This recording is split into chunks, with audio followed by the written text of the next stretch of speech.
Bonjour et bienvenue dans cette nouvelle vidéo dans laquelle nous allons voir ensemble comment modifier la formule P égale m fois g.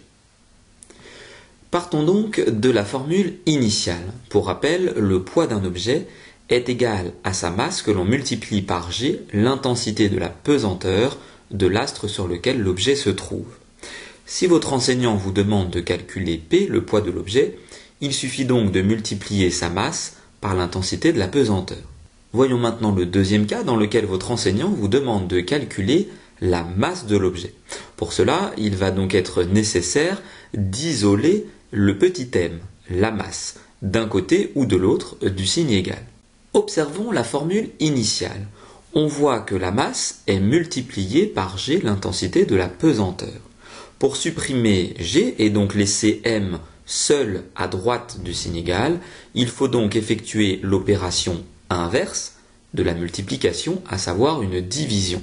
On va donc diviser à droite par g, mais aussi à gauche pour maintenir l'égalité.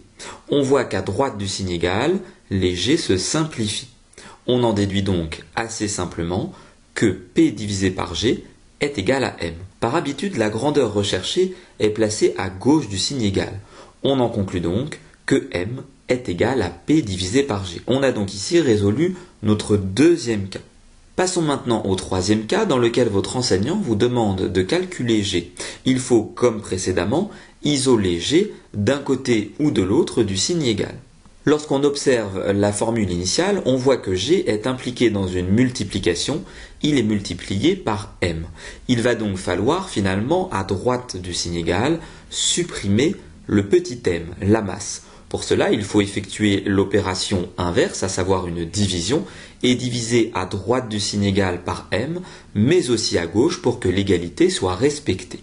On voit que comme souhaité, la masse se simplifie à droite du signe égal, et que donc P divisé par m est égal à g. Encore une fois, par habitude, on place la grandeur recherchée à gauche du signe égal.